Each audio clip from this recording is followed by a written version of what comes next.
नमस्कार, मैं हूं आपके साथ अंजलि आनंद और आप देख रहे हैं न्यूज 24 की खास पेशकश प्रगतिशील महाराष्ट्र।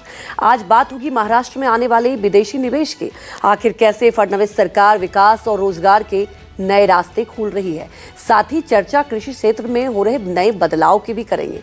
तो चलिए शुरू करते हैं आज का खास प्रगतिशील महाराष्ट्र। दावोस में महाराष्ट्र ने 30 लाख करोड़ रुपए के एमओयू पर साइन किए हैं। इनमें 18 देशों के साथ हुए 83% एग्रीमेंट में फॉरेन डायरेक्ट इन्वेस्टमेंट होगा और जिसमें 40 लाख नौकरियों को सृजन भी होगा।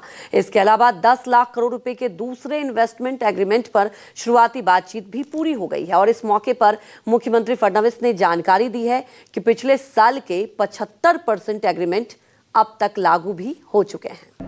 2025 के डावोस के जो अनाउंसमेंट थे उसका सक्सेस रेट 75% है, जो देश में सबसे अच्छा है।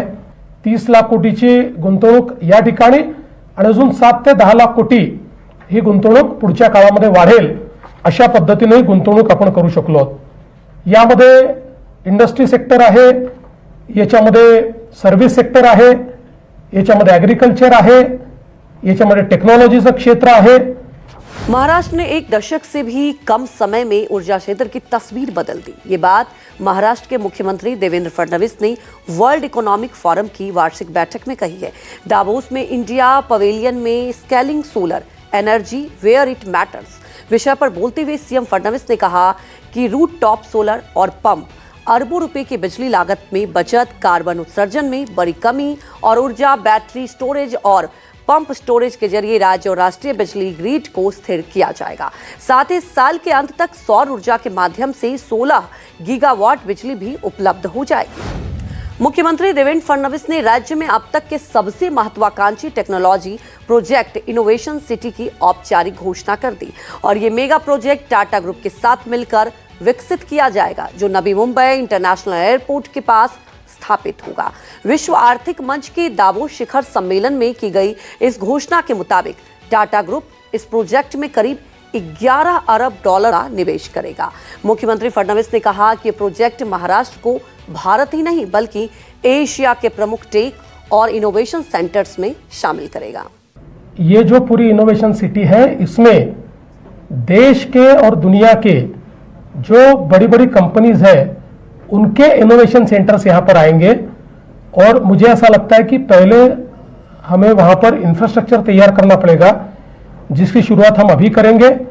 हमने जगह आइडेंटिफाई की है और साथ साथ जिन लोगों ने इंटरेस्ट दिखाया है उनको भी हम लोग जगह अलॉट करना शुरू करेंगे और उसके माध्यम से ये इनोवेशन सिटी तैयार होगी। वर्ल्ड इकोनॉमिक फोरम में महाराष्ट्र सरकार और Mumbai metropolitan region development authority ने रायगढ़ पेन ग्रोथ सेंटर के विकास के लिए 11 प्रमुख वैश्विक कंपनियों के साथ एमओयू पर साइन किए और ये प्रोजेक्ट तीसरे मुंबई की पहली सिटी के रूप में विकसित किया जाएगा, जिसे टेक्नोलॉजी, फिनटेक, डेटा सेंटर और ग्लोबल कैपेबिलिटी सेंटर की अगली पीढ़ी का हब बनाया जाएगा। ये परियोजना महाराष्ट्र को ग्लोबल टेक्नोलॉजी और इनोवेशन मैप पर और मजबूत करेगा। मुख्यमंत्री देवेंद्र फडणवीस की अध्यक्षता में हुई राज्य मंत्रिमंडल की बैठक में एक बड़ा फैसला लेते हुए मुंबई करों को बड़ी राहत दी गई। दरअसल मुंबई और नवी मुंबई को जोड़ने वाले अटल सेतु पर इस साल के अंत तक टोल में 50% की छूट जारी रखने का निर्णय लिया गया। इसमें इलेक्ट्रिक मोटर कारों और बसों को पूर्ण छूट देने की अधिसूचना भी शामिल है। इसमें ई वाहन मालिकों के साथ साथ अन्य वाहन मालिकों को भी राहत मिलेगी। बता दें, इससे पहले राज्य मंत्रिमंडल ने इस साल टोल लगाने को मंजूरी दी थी।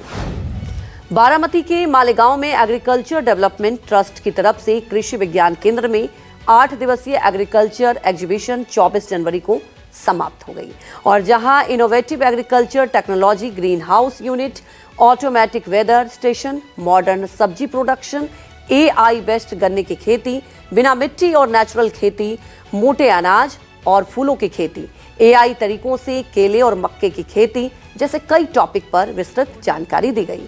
एग्जीबिशन में पहुंचे उप मुख्यमंत्री अजित पवार ने किसानों से मॉडर्न खेती के नए तरीके अपनाकर खुशहाल जीवन जीने की अपील की है। तो आज के प्रगतिशील महाराष्ट्र में इतना ही। अगले हफ्ते फिर होगी मुलाकात। देखते रहिए न्यूज 24।